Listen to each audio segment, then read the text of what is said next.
It's 5th of April. Welcome to another video. मैंने Saturday and Sunday को एक एक ट्रेड करा था बीटीसी में। ये ट्रेड हमने सैटरडे को किया था। यहाँ पे हमने सेलिंग किया था, मार्केट एक कंप्लीट रेंज में था and then break of structure हुआ तो हमने यहाँ पे एंटर किया था। यहाँ पे हमने 50% पे हमने हाफ क्वांटिटी बुक कर दी थी ना, हाफ क्वांटिटी का एसएल ट्रेल कर दिया था प्रीवियस कैंडल के ऊपर, विच वाज दिस। यहाँ पे हमने हमारा एसएल ट्रेल कर दिया था, देन हमारा ट्रेलिंग एसएल हिट हो गया एंड हमारा ट्रेड क्लोज हो गया।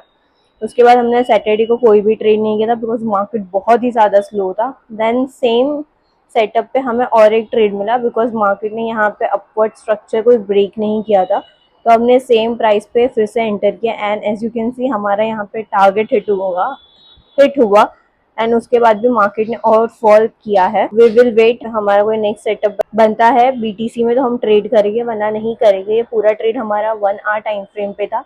एंट्री एग्जिट सारी चीजें 1 आवर पे ही हमने प्लान की थी। तो हमने अब तक सिर्फ यही किया। सैटरडे संडे को हमने बीटीसी में एक एक ट्रेड करे थे। एक में हमारा ट्रेलिंग एसएल हिट हुआ था और एक में हमारा प्रॉपर टारगेट अचीव हुआ था। एज ऑफ मंडे हमने अभी तक कोई भी ट्रेड नहीं किया और अभी ऑलमोस्ट 12 o'clock हो गया और अभी जब लंदन सेशन स्टार्ट होगा तब हम कोई ट्रेड करेंगे। एंड सैटरडे संडे को हमने हमारे स्ट्रेटेजीज को बैक टेस्ट किया था, न्यू चीजें लर्न की थी एंड ऑल्सो हमने हमारे एवरी वीक वो वीक के ट्रेड्स को रिव्यू किया था कि हमने कहाँ पे मिस्टेक की, कहाँ पे हम और better risk reward ratio plan कर सकते थे। हमने हमारी मिस्टेक्स आइडेंटिफाई की which as a trader you should keep doing which will help you to grow. मैं जब गोल्ड में ट्रेड करूंगी तो आपको बता दूंगी। आप ट्रेडिंग करते हो और आपको लेवरेज मतलब नहीं पता लेवरेज क्या होता है, या फिर आप ट्रेडिंग में बिगनर हो, leverage is the kind of loan जो अपने फॉरेक्स ब्रोकर से बोरो करते हो। It can be any x amount, 1:10, 1:50, 1:100, which is like जो आपके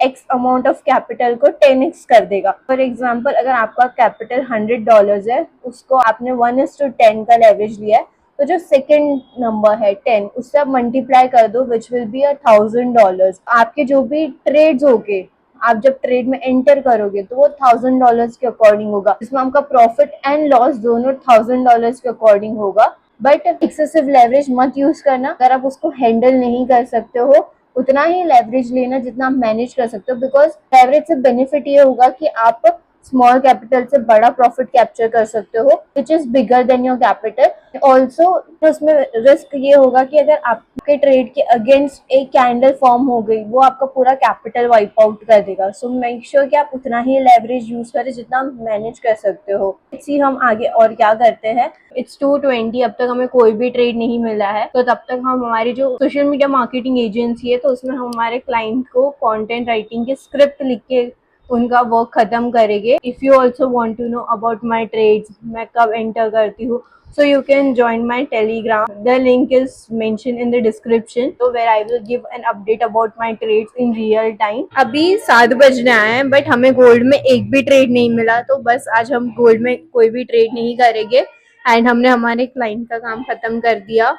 उसके अलावा आज हमने जिम स्किप किया क्योंकि हमारी एग्जाम्स आ रही है तो हमें उसकी भी प्रिपरेशन करनी है। बस हमने एक बीटीसी में ट्रेड लिया था बाइंग साइड पे। 1 आवर टाइम फ्रेम पे हमें सेटअप मिला था, 15 मिनट्स पे हमने एंटर किया था। तो यहाँ पे 1 आवर टाइम फ्रेम पे डोजी कैंडल बनी थी एंड